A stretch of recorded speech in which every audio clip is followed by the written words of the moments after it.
কিসের ম্যাপ? দাদার কাছে এই ম্যাপটা কিসের? না, ব্যাপারটা ভালো ঠেকছে না। খোকন দাকে জানাতে হবে।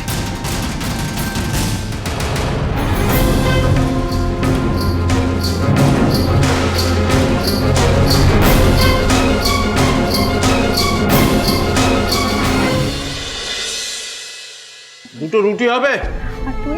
আর দুটো রুটি দিয়ে দাও না।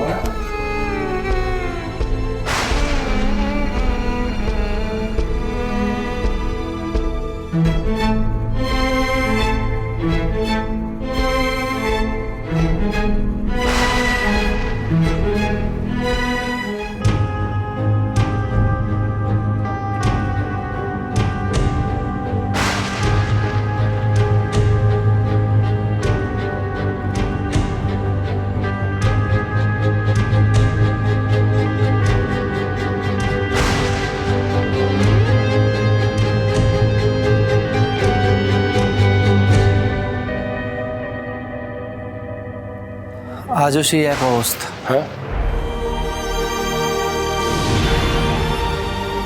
আমাদের পাইস হোটেলে এই সময় খদ্দেরের কত ভিড় থাকতো, আর এখন আমরা বসে মাছি তাড়াচ্ছি।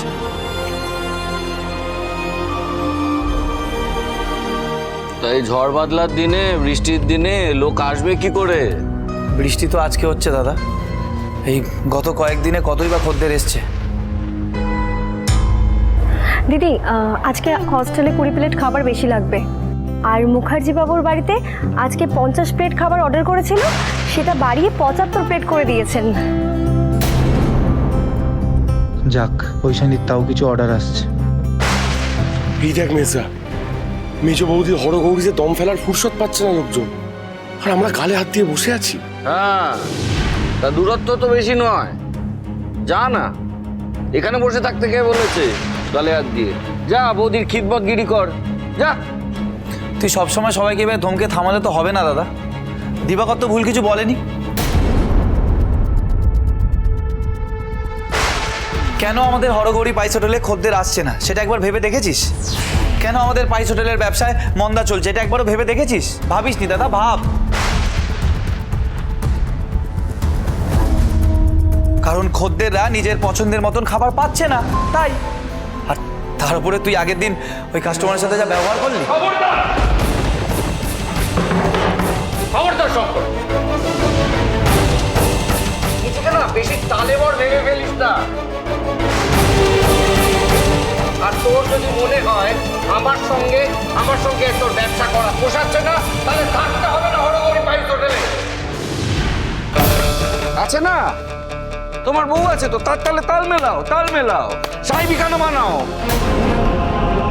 আমি একাই হরগৌরী পাইস হোটেল সামলে নেব। দাদা, তুই বারবার একই জিনিস ভুল করছিস। হরগৌরী পাইস হোটেল আর হোম ডেলিভারি দুটোই আমাদের ব্যবসা দাদা। হ্যাঁ, এটা ঠিক যে হোম ডেলিভারিটা ঐশানী দেখে, কিন্তু তার জন্য ঐশানী একটা পয়সাও নেয় না, নিজের জন্য 1 টাকাও নেয় না দাদা। সব টাকা মায়ের হাতে তুলে দেয় সংসারের খরচের জন্য। আর তুই বারবার এই হোম ডেলিভারি নিয়ে না খোটা দেওয়াটা একটু বন্ধ কর। আমরা আমাদের পাইস হোটেল চালাতে পারছি না, সেটা আমাদের ব্যর্থতা। আরে কিসের ব্যর্থতা ভাই? এই তো লোক আছে তো, তারা দিব্যি আসছে, খাচ্ছে, দাচ্ছে, ঠিকই তো আছে।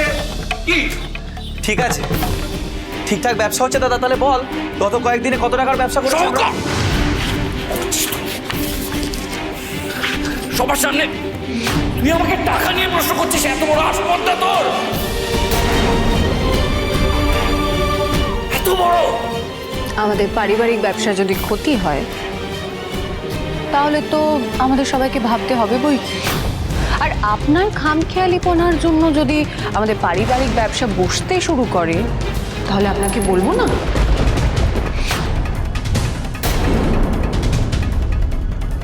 কোনটা আমার খামখেয়ালিপনা সেটা একটু আমাকে বোঝানো যাবে কি? এই যে আপনি নতুন নিয়ম শুরু করলেন যে প্রতিদিন 1 পদ রান্না হবে মাছের, সপ্তাহে 1 দিন মাংস হবে, আর তারপরে তো আজকে এইবার কালকে ওইবার নিরামিষ হবে, সব লেগেই আছে।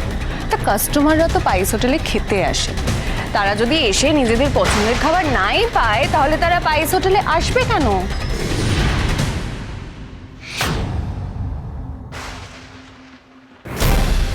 আমার না বাপ ঠাকুরদার প্রতিষ্ঠা করা পাইস হোটেল তো, আমি নিজের মতন চালাবো।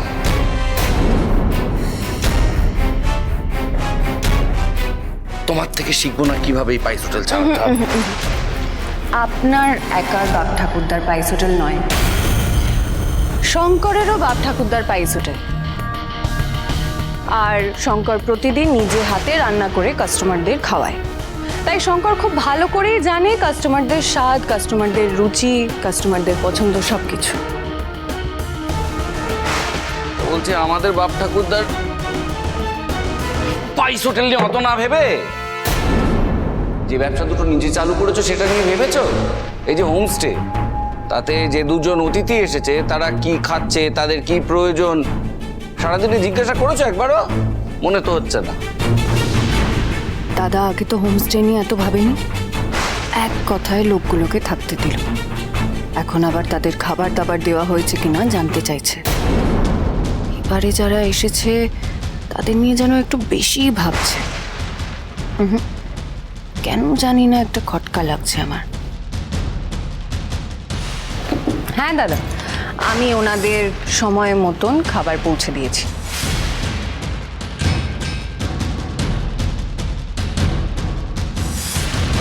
বৈশানী, ইনি অসুস্থ, নাকি কি খেতে দিলে? রুটি আর চিকেন স্যুপ।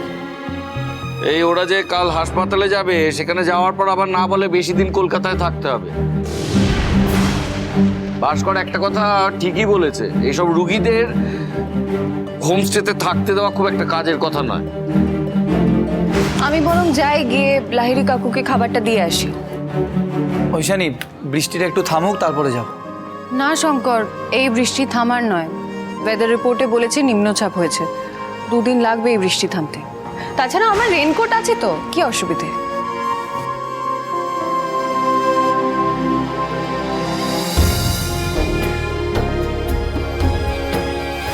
মেজবৌদি এক কাজ করো, তুমি আমাকে দাও, আমি দিয়ে আসছি। না না, তুমি পাইস হোটেলের কাজ ফেলে যাবে কি করে? আমি যাচ্ছি তো।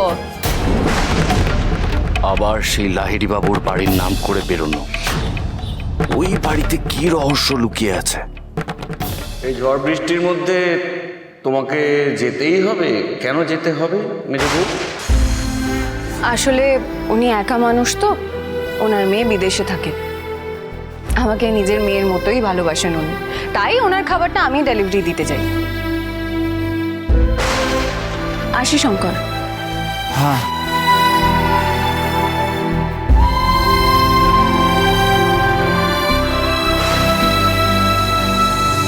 বউর রাস্তা সামলা, নাহলে পরে পস্তাতে হবে।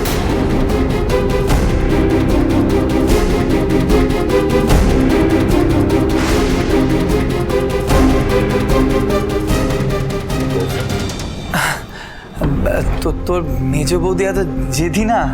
আর এই জেদটা আর এই সাহসটা আছে বলেই মেজবৌদি লড়াইটা করে যেতে পারে, এটা তো মানিস।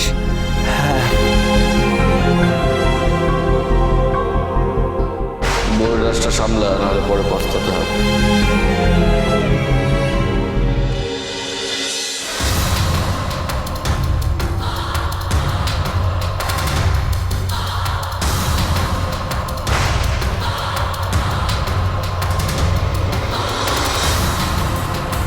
গুড।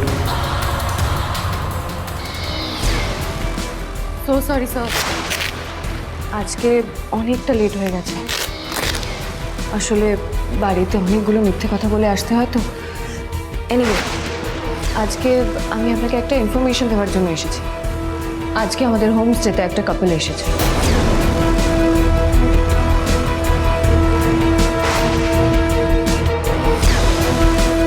আসুন, আমার সাথে আসুন। আপনাদের কি বলেছি কৃতজ্ঞতা জানাবো আমি বুঝতে পারছি না। কৃতজ্ঞতা জানানোর কিছুই নেই, বিপদের সময় মানুষই তো মানুষের কাজে আসে।